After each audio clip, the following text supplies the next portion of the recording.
Suppression of the senses. The only thing that each and every one of us has and own is our senses. Your senses are a tool to help you see the world as it is, really. You should never suppress or ignore them.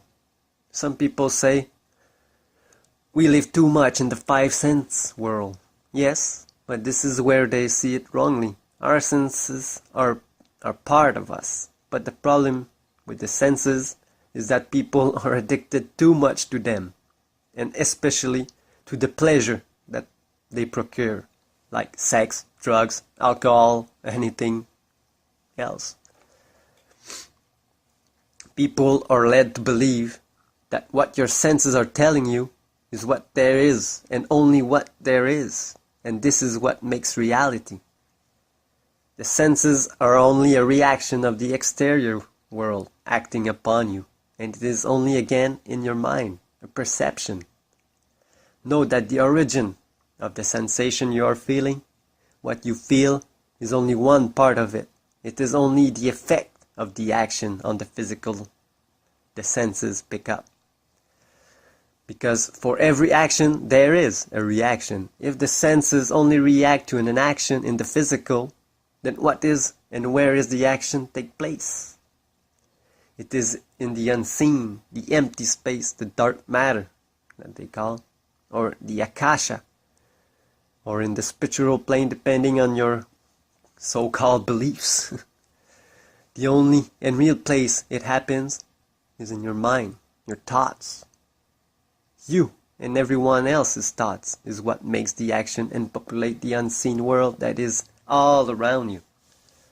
This is a part that have been suppressed out of knowledge, a part that cannot be seen and cannot be touched, and surely not a thing that can be put on a piece of paper or a dollar sign on it, It cannot be explained by anything. It got to be experienced. It is not a thing, nor a thing. It can only be sense with the fullness of your senses. If I tell you there exists an even greater world just outside of the range of the senses, what will you think? But by the words of society and the veil they put upon us, people learn to trust only what they see and what they've been told. And by that, they only use parts of their senses. All of that because of the way we have been led to behave and told how to use our tools. So began the suppression of the innate and simple way that we should have always known and follow in our life, our instincts. Hard to believe that something that cannot be seen these days, but there are some simple examples of everyday things that prove a presence of unseen forces or energies all around us. Take the air, for instance. You cannot see it, but you know it is there. It is a very important part of your life, and exactly the most important part of your life.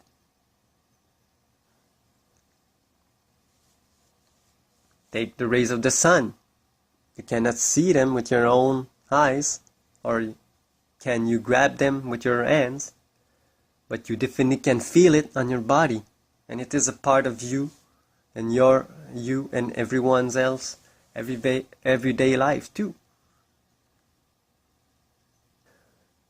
Are those too subtle, too normal, too everyday life to notice that it is in the unseen, the untouchable, the emptiness where everything is going on? These are only examples of many other phenomena that prove the existence of unseen forces, and that there is much more to this world that meets the eye.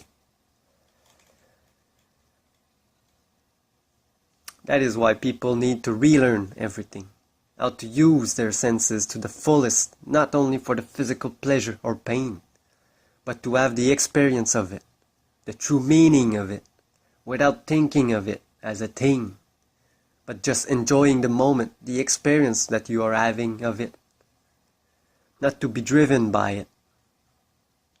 People have had an addiction problem for so long, and they do not even know about it. They are addicted to their own senses, addicted to the pleasure of it, what they procure, not knowing the true nature of it, and let the pleasure guide their lives. This is a great barrier to cross, and one that most of the people do not want to let go, and will never let go. And let the pleasures of life take control.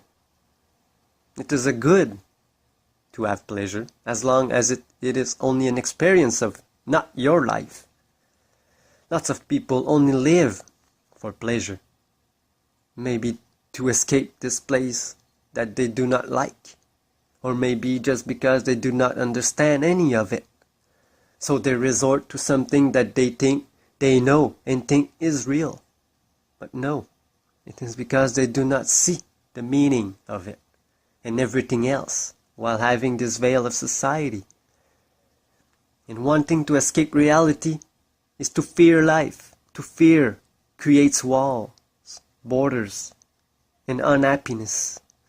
And even if in the first place you thought of having the experience of pleasure was in your mind supposed to bring you some form of happiness, of releaseness. But the thing is, if you are not happy with yourself fully, how can you bring happiness to others while you don't even understand your own self-fulfillment?